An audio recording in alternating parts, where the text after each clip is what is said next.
Well, today on Little Guy's Garage we got a set of wheels here. And you can see we still got the trailer wheels back there that are going to go on later today. But we got a set of Scion wheels here that were painted green. Nice set of Yokohama tires on there that have good 80% left on the tread. I'm going to run these to the shop. I'm going to take the tires off. And these also have the electronic tire pressure sensors. I'm going to pull those off. I'm going to be sanding these wheels down and doing them in metallic black with like 4 or 5 coats of clear on top of them. Then reassembling them and putting them up for sale. So I obviously can't sell them in this green. Well, I might be able to, but I think we have a better shot of them in black. So let's load them up in the car, and that's what I call a nice load. We have 8 tires and 4 rims in the car.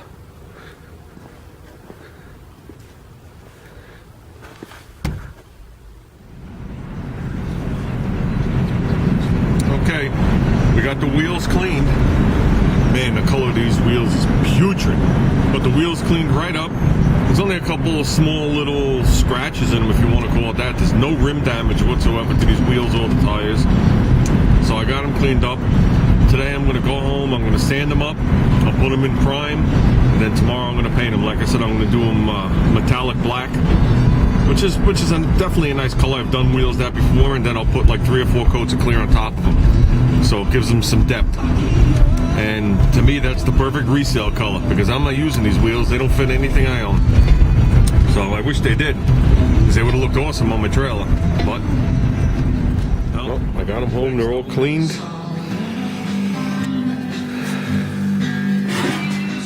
Those are the tires on the top. I got another load of tires on the bottom. 195, 65, 15s, the Firestones. I got these tires here. This garage is loaded, guys. I think it's time for a cleaning before we get going. And I think it's time to test. Here's one of the wheels. I pulled the center cap out, the tires off. I took the sensor out.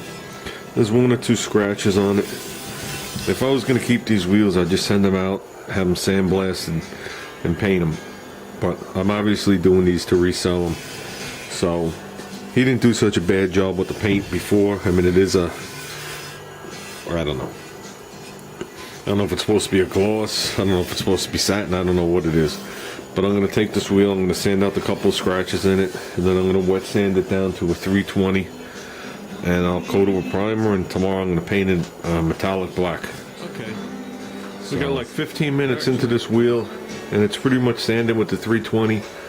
I'm sorry, the 220. We're going to step down to the 320. If you noticed on the lip, I brought the whole lip down to its original paint. And the reason I did that is I don't trust this other paint on there when I put it back on the tire machine. I don't want to repaint these wheels and have some of it chip off. So I'm going to bring it down to the 320. Here's a little tip. Even if you're using aerosol cans like I'm using on this, I'm going to use Rust-Oleum primer. It's just like paint with real paint, guys. You got to look for rough areas you got light. Because a lot of times when people paint with aerosol cans, they don't realize it flashes over a lot quicker than when they used to do it with a real gun.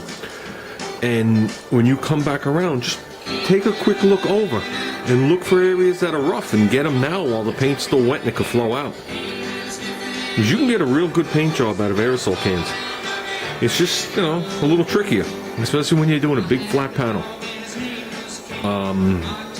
I know Josh did the 64 Rambler and it came out kind of stripy while he was priming it. I mean, I've done my complete car with it, and it's tricky, but you could do it. I mean, because they put out such a thin fan, you know, it's not like a wide fan like a gun, like a 12-inch fan. That's where the problems lie. So, and if you start going over it twice, 2, 3 times trying to correct it, it'll run all over the place. But when I look at this completely flowed out. And I had to go back in a couple of spots. I mean, you're painting in between spokes and all sorts of stuff. So I think we're going to be good when this dries. And I chose this color because I'm doing them in metallic black. And I didn't really want to do it light gray. But I didn't want to primer it like a dark gray either, because then I can't see where I missed. So I just wanted a dark bottom on top of a dark paint. So I'm gonna let this sit a few minutes and I'll move on. Okay, there you have wheel number 2. I got him down to 20 minutes. I think this boy's looking nice. It's actually a cool color.